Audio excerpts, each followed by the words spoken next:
Behind barbed wire in the Texas heat, surrounded by guard towers and 10-foot fences, German prisoners of war had a favorite song in 1945. Bing Crosby singing "Don't Fence Me In." Think about that for a second. Men who were literally fenced in, behind wire, behind walls, thousands of miles from home, playing a song about freedom and open spaces over and over again. The irony is almost too perfect. But here's what makes this story even more remarkable. This isn't some myth. We have 3 independent sources, including actual German POWs who lived it. One prisoner wrote when he finally went home, "For the rest of my life, my favorite song will be 'Don't Fence Me In.'" A leading historian spent 41 years documenting this, and multiple prisoners confirmed it after the war. In the next 30 minutes, I'm going to show you one of the most fascinating paradoxes of World War II. You'll discover how 425,000 enemy soldiers ended up in America. More POWs than most people realize even existed here. You'll find out why Texas held twice as many prison camps as any other state. You'll learn the surprising story of how Bing Crosby and the Andrews sisters recorded this massive hit in just 30 minutes without any rehearsal.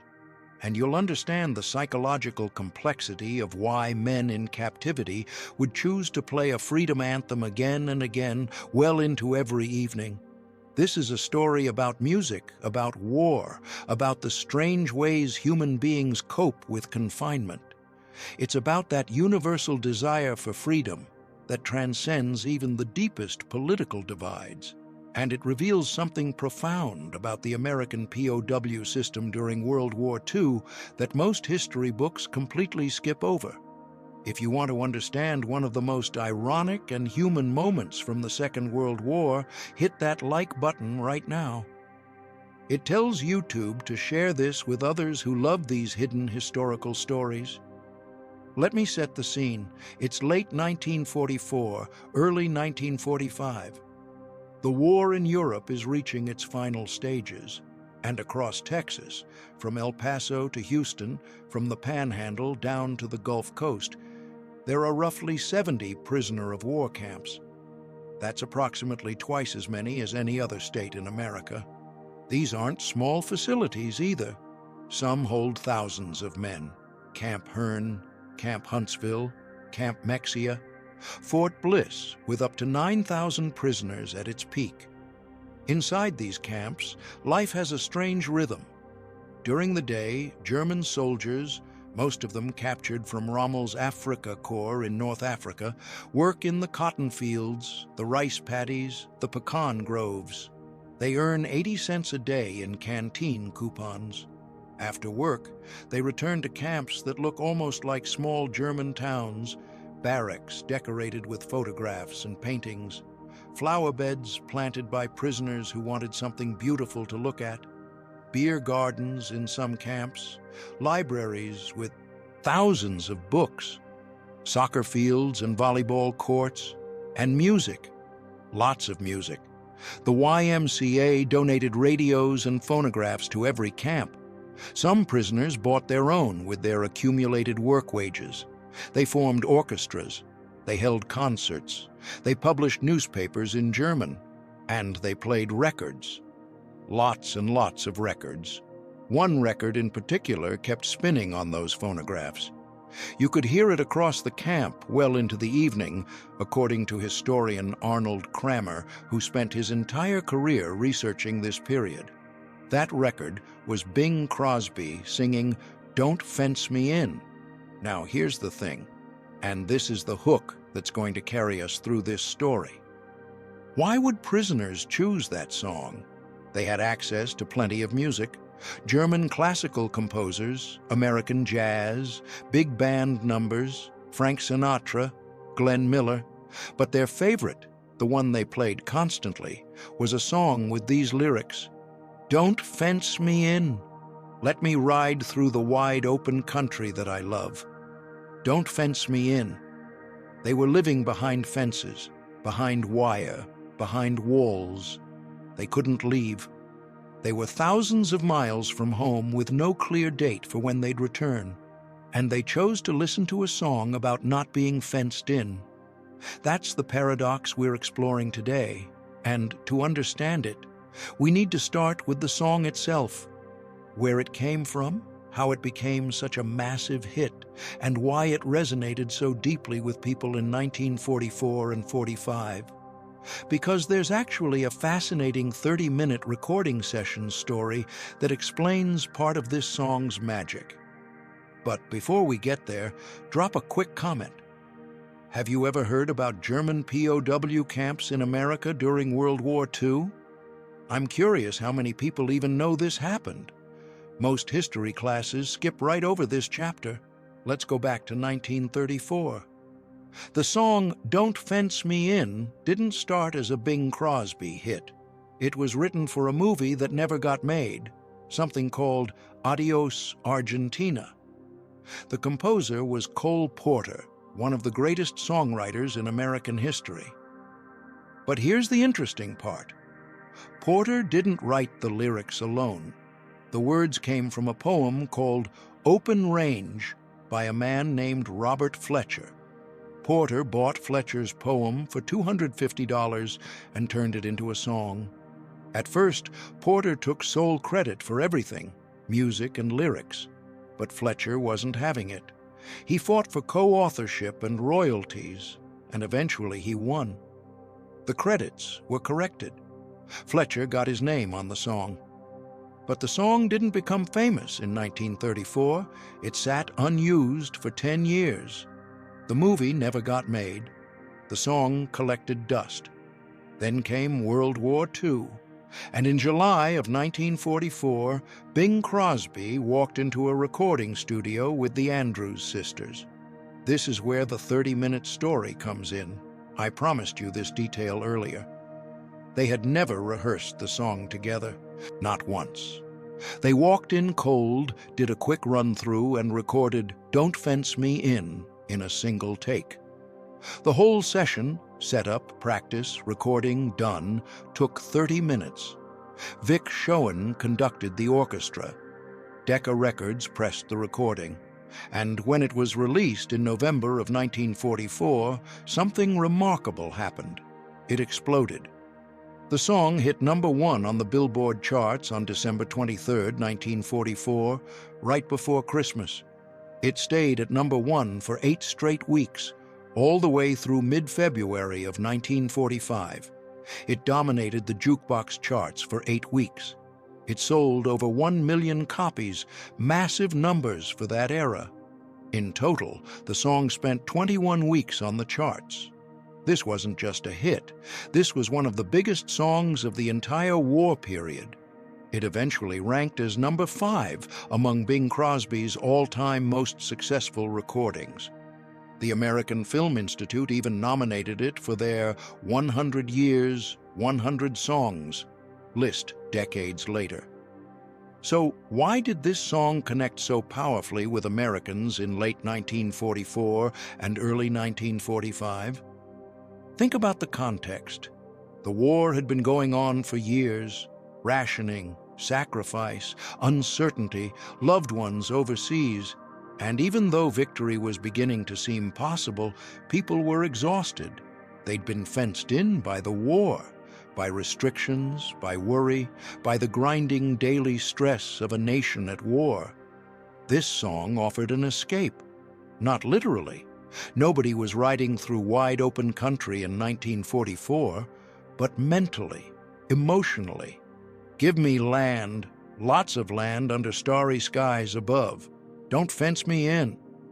It was pure escapism wrapped in a gorgeous melody and Bing Crosby's smooth, reassuring voice. The song also appeared in 2 Hollywood films right around this time.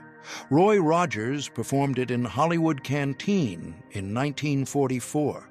Then, in 1945, Rogers starred in a whole movie called Don't Fence Me In, where it was the title song.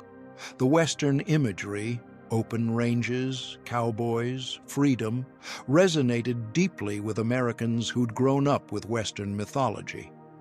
But here's what most people miss.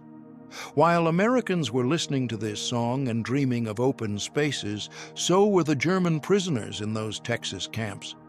The exact same recording, the exact same words about freedom and open land, but their context was completely different.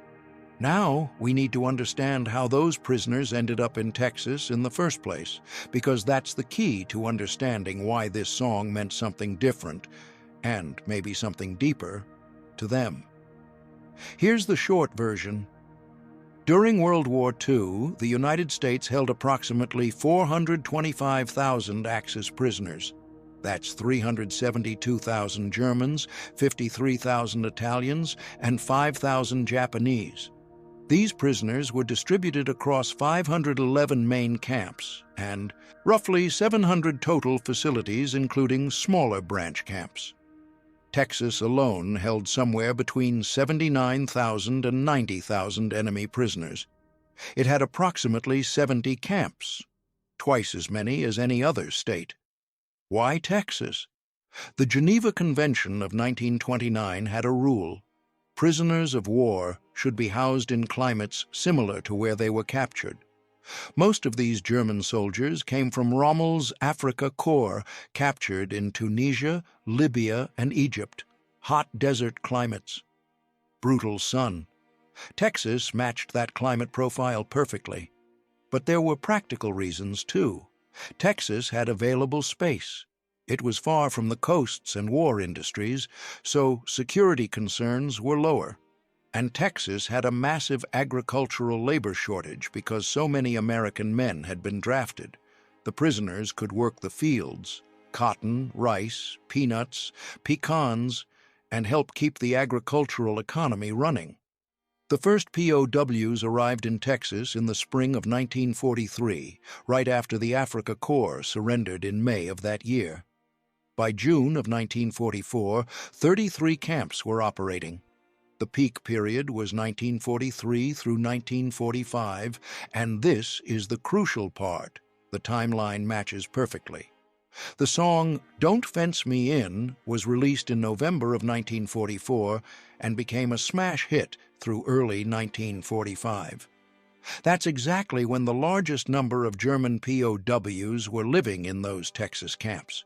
The phonographs and radios were already there. The prisoners had money to buy records from their work wages, and suddenly the biggest hit in America was available to them. They bought it, they played it, and according to multiple sources, they played it constantly.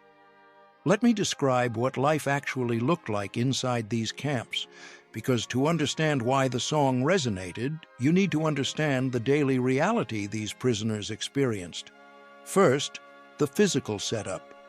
These weren't harsh, brutal prison camps like you might imagine. The Geneva Convention of 1929 required that prisoners of war be treated according to the same standards as the captor nation's own military.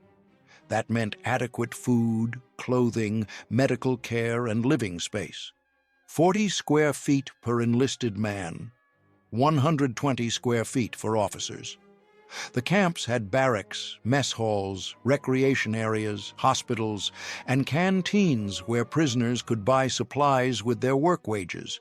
The fences were real, 10 feet tall, topped with barbed wire, guard towers with machine guns. Security was serious, but inside those fences, the Germans created something that looked surprisingly like home. They decorated their barracks with photographs and paintings.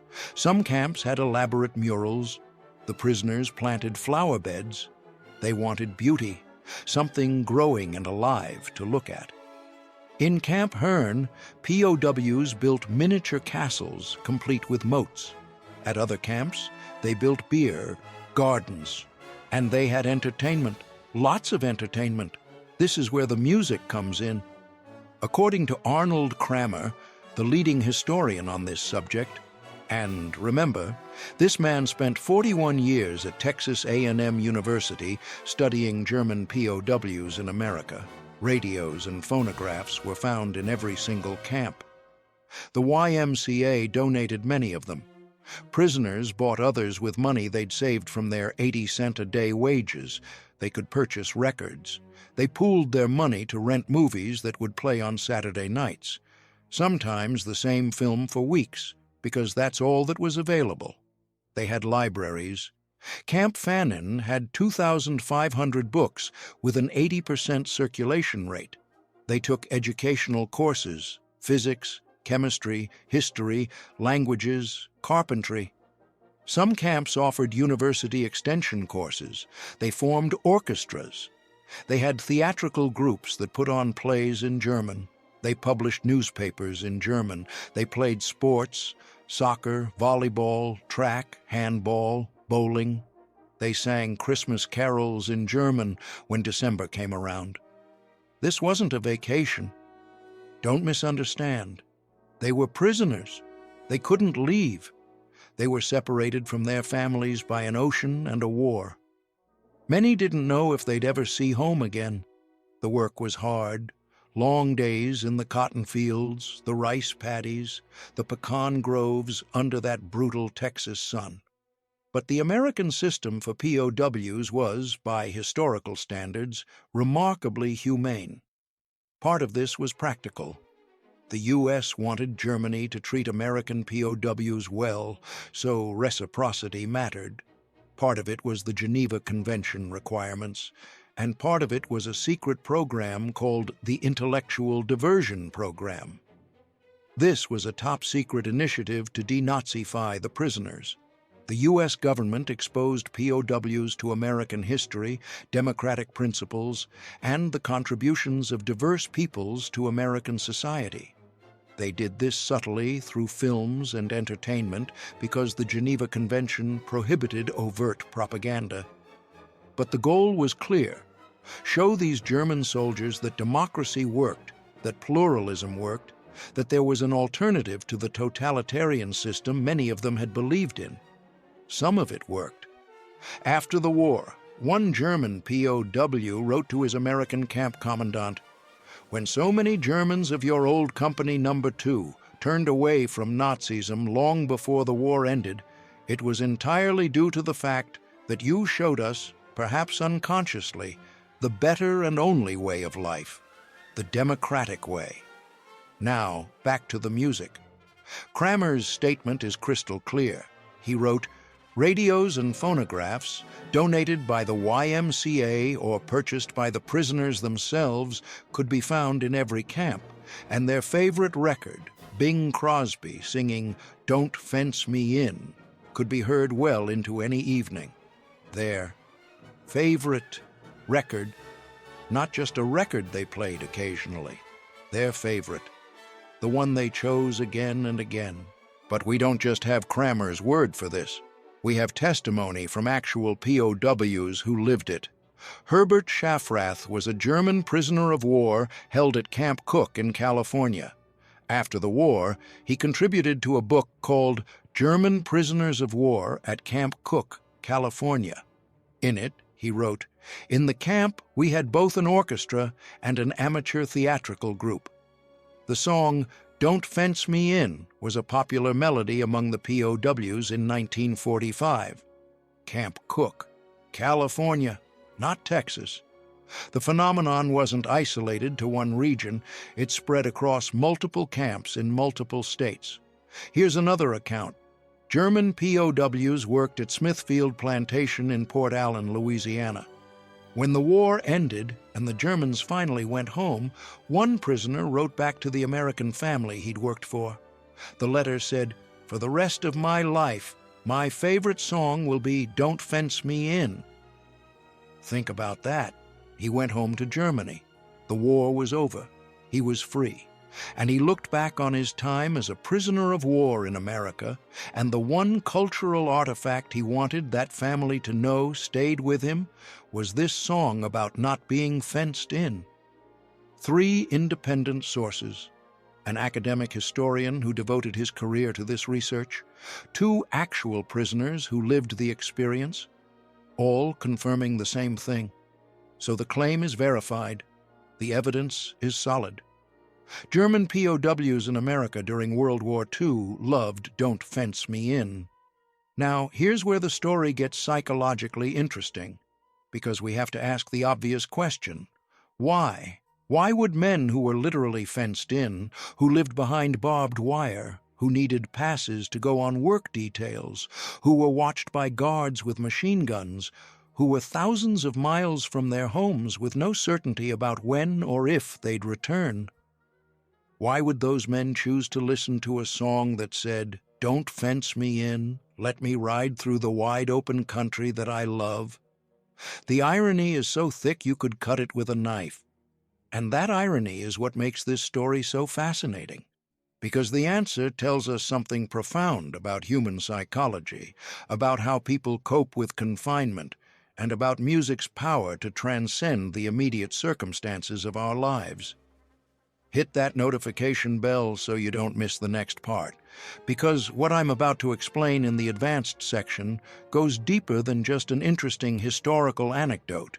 This is about the human condition. Let's talk about the psychology of why this song connected so deeply with the prisoners. I want to be careful here. We don't have extensive written records of POWs analyzing their own musical preferences, so what I'm about to share is informed speculation based on psychological research about confinement, music, and coping mechanisms. But there are several possible explanations, and they're not mutually exclusive. More than one could be true at the same time. First possibility: nostalgic escape. Music has a unique power to transport us mentally to other places. When you're physically confined, your mind becomes your escape route. "Don't Fence Me In" isn't just about the American West, though that imagery is strong in the lyrics. At a deeper level, it's about the fundamental human desire for freedom and space, for movement, for the ability to go where you want, when you want. For German soldiers captured in North Africa and shipped to America, that freedom was gone. But the song could take them somewhere else mentally. For a few minutes, while Bing Crosby sang about wide-open country under starry skies, they could imagine themselves anywhere but behind that wire. The music became a form of psychological escape. Second possibility: the irony provided dark humor. People in difficult circumstances often develop gallows humor as a coping mechanism. Playing a song about not being fenced in when you are literally fenced in? That's ironic enough to be funny in a dark way. It's the kind of joke prisoners might share. We're stuck here, so let's play the most inappropriate song possible. The absurdity of it might have provided emotional release. Third possibility: connection to a universal human experience. Despite being enemy soldiers, these German men shared the same fundamental human desires as anyone else. The longing for freedom is universal. It crosses national boundaries, political ideologies, and wartime allegiances. When the Andrews sisters harmonized with Bing Crosby on "Give Me Land, Lots of Land," they were expressing something every confined person feels, regardless of which uniform they wore. The song may have helped the prisoners feel connected to something larger than their immediate situation. It reminded them that the desire for freedom, their desire to go home, to see their families, to live without fences, was valid and human and shared by people everywhere. Fourth possibility: Western romanticism. This is more speculative, but worth considering. Many Germans had a romanticized view of the American West from movies that had circulated in Europe before the war. Cowboys, open ranges, freedom. That mythology of the American frontier had appeal across cultures. Playing this Western-themed song might have connected to those pre-war fantasies about America. Fifth possibility: musical quality. Sometimes the simplest explanation matters too. It was just a really good song. Bing Crosby's voice was smooth and comforting. The Andrews sisters' harmonies were gorgeous. The melody was catchy. The production quality was excellent despite the 30-minute recording session. Maybe the prisoners just liked how it sounded, and the ironic lyrics became secondary to the musical enjoyment. Sixth possibility. It was a hope symbol. Songs about freedom become anthems of hope when freedom is absent. Don't Fence Me In might have represented a future state, the time when they would no longer be fenced in, when they'd go home, when the war would end and life could return to something normal. Playing it over and over could have been a way of reminding themselves that the fences were temporary, not permanent. Seventh possibility, contrast to their previous life. For prisoners who had become disillusioned with Nazism, and remember that denazification program was happening in these camps, the song might have represented something even more meaningful. Nazi Germany was itself a kind of fence. Totalitarian control, surveillance, propaganda, restricted movement, restricted thought, restricted speech. The song, Don't Fence Me In, represented an ideal of American freedom that some prisoners were being exposed to for the first time. For them, it might have been less about the literal fences of the POW camp and more about rejecting the ideological fences they'd been living under for years. One German POW's letter to his commandant supports this interpretation. He wrote about turning away from Nazism because Americans had shown him the better and only way of life, the democratic way. For prisoners like him, Don't Fence Me In wasn't ironic at all. It was aspirational. Now, we can't know which of these explanations is correct. Probably different prisoners connected to the song for different reasons. What we can say with certainty is this: the song mattered to them. They chose it, they played it, they remembered it years later. And there's one more piece of evidence that shows how deeply this song became associated with the theme of confinement and freedom. 17 years later, in 1961, the Berlin Wall went up. East Berlin was suddenly fenced in, separated from West Berlin by concrete and barbed wire, and a radio station called Ops began broadcasting to Allied soldiers stationed in Berlin. The station chose Don't Fence Me In as its theme song. The irony had come full circle. A song that German prisoners of war had loved in 1945 while fenced in Texas camps became the anthem for protesting Germans being fenced into East Berlin in 1961. The song's association with confinement and the longing for freedom had become so strong that it was used intentionally to make a political point about the wall. That's the power of music. It transcends its original context. It takes on new meanings in new situations. And Don't Fence Me In, written in 1934 for a movie that never got made, recorded in 30 minutes in 1944, loved by both Americans and their German prisoners during the war, became a symbol that lasted decades. Here's what I want you to take from this. History isn't just about the big events, the battles, the treaties, the political decisions. It's also about these small human moments.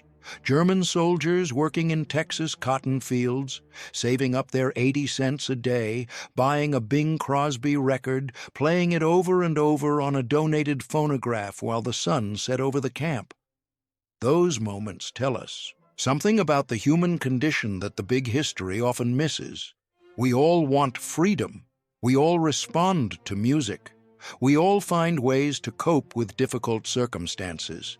And sometimes, the most ironic choice, playing a freedom anthem while literally fenced in, becomes the most meaningful one.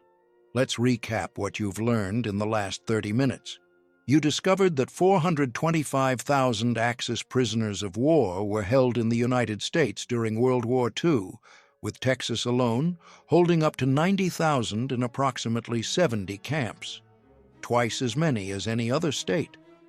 You learned that Bing Crosby and the Andrews sisters recorded Don't Fence Me in just 30 minutes without rehearsal in July of 1944, and it became one of the biggest hits of the war, staying at #1 for 8 weeks and selling over 1 million copies. You found out that German POWs in Texas and other states had access to radios, phonographs, orchestras, libraries, movies, and sports, all part of a Geneva Convention-compliant system that was remarkably humane by historical standards. And you discovered the fascinating paradox. German prisoners who were literally fenced in behind barbed wire chose to play a freedom anthem over and over again. According to historian Arnold Kramer and multiple POW testimonies, "Don't Fence Me In" was their favorite record, heard well into every evening in those camps. You now understand that this choice might have reflected nostalgic escape, dark humor, universal human longing, hope for the future, or even a rejection of totalitarian thinking. Whatever the reason, the irony is profound, and the human dimension is undeniable. You started this video not knowing that German POW camps existed across America during World War II. Now you know not just that they existed, but what daily life looked like inside them. You understand how music functioned as a psychological tool for men in confinement. And you've seen how a single song can transcend its original context to become meaningful in ways its creators never imagined. Here's what I want you to do with this knowledge. First, if you found this story as fascinating as I did while researching it, subscribe to this channel and hit that bell. I dig into hidden historical stories like this regularly, the kind of stuff that textbooks skip over, but that reveals profound truths about human nature. Second, share this video with someone who loves World War II history, or who appreciates these kinds of ironic, deeply human moments from the past. This is exactly the kind of story that makes great dinner conversation. Third, go listen to the original Bing Crosby and Andrews Sisters recording of "Don't Fence Me In." It's on YouTube. It's on Spotify. Listen to it and think about those German soldiers in Texas in 1945, playing that same recording on their phonographs while the sun went down over the cotton fields. Music connects us across time, across borders, across even the divisions of war. That's the real message here. The universal human longing for freedom, for open spaces, for the ability to live without fences. That longing doesn't respect national boundaries or wartime allegiances. It's just human. And sometimes the most powerful expression of that longing comes from the people who are most fenced in. Thanks for watching. I'll see you in the next one.